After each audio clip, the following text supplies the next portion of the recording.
Begitu lepas koneksi kita dengan Allah, sama seperti gadget, begitu lepas koneksinya dengan internet, ya dia nggak bisa mengakses apa-apa. Ya.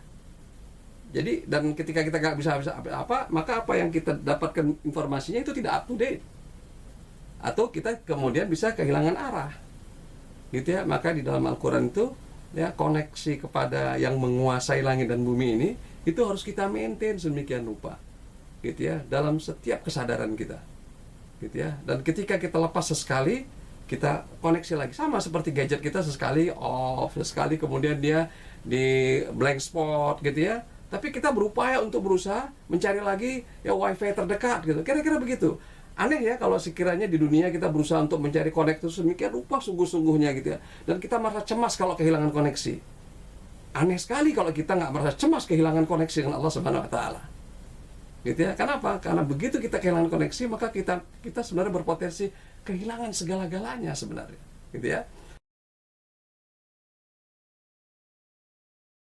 Yang harus kita tumbuhkan pertama kali adalah keyakinan dan kesadaran. Karena tanpa itu kita kemudian ya dibatasi oleh yang terlihat oleh mata kita. Ingat, lahiriah kita itu membatasi kita dengan kenikmatan yang sifatnya jangka pendek. Mana ada orang makan bisa bertahan sampai 5 tahun rasanya di lidah? Nggak mungkin kan? Itu kan hanya beberapa detik saja di lidah, setelah itu dia lenyap. Gitu ya. Sama seperti orang berpakaian juga, itu hanya beberapa saat saja. Setelah itu dia lenyap. Maka kita akan kecewa gitu ya. Apalagi kalau sekiranya pakaian itu kita gunakan, kita sangka dia pakaian yang mewah, pakaian yang indah, dan orang lain tidak memuji kita. Maka dia juga lenyap kemudian keindahannya. Gitu ya. Jadi betapa dunia itu seperti itu. Nah, maka yang harus kita tumbuhkan pertama kali adalah keyakinan dan kesadaran. Dan itulah yang kemudian digambarkan oleh para sahabat ketika beliau ya mengikuti kajian bersama Rasulullah SAW. Menurut beliau ini, termasuk Abu Bakar As-Siddiq juga hadir di situ radhiyallahu an, mereka seolah-olah menyaksikan surga itu berada di depan mereka dan mereka rindu untuk kemudian bisa mendapatkannya.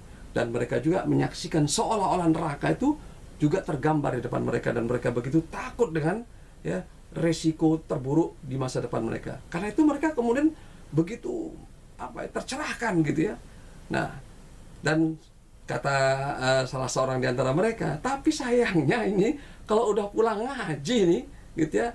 Ini sahabat ini mengadu ke Abu Bakar, kalau udah pulang ngaji kok yang tadi terlihat seolah-olah begitu nyata lenyap lagi nih. Saya mirip orang munafik ini Abu Bakar, gitu ya. Ya kata Abu Bakar, sebenarnya saya juga gitu itu kalau pas ngaji ya itu merasakan betul luar biasa masa depan itu nyata sekali. Karena Rasulullah itu ketika menggambarkan itu mirip seperti kita menyaksikan TV. Bagaimana akhirat itu tergambarkan dengan nyata sekali dalam kesadaran mereka. Nah, kemudian keduanya mengadu kepada Rasulullah, ya Rasulullah, ini penyakit apa yang kami alami? Ya, kenapa ketika kami mengaji itu kelihatan sekali luar biasa kesadaran kami sedemikian rupa. Tapi begitu kami berlalu dari pengajian itu, maka kami kembali lagi seperti manusia biasa yang kemudian akhirnya rentan terhadap godaan dan sebagainya. Kata Rasulullah, ya begitu manusia, kecuali mereka yang memaintain hubungannya dan kesadarannya kepada Allah Subhanahu Wa Taala. Jadi yang kedua adalah setelah kita punya keyakinan, maintain, dijaga, dan itu dibuktikan dengan aktivitas amaliyah kita. Jadi setiap kita beramal, orientasinya, niatnya selalu untuk akhirat ya Allah, untuk akhirat ya Allah, untuk akhirat ya Allah. Dan mudah-mudahan berdampak kepada duniaku dan masa depan jangka pendekku. Kira-kira begitu. Wallahu a'lam.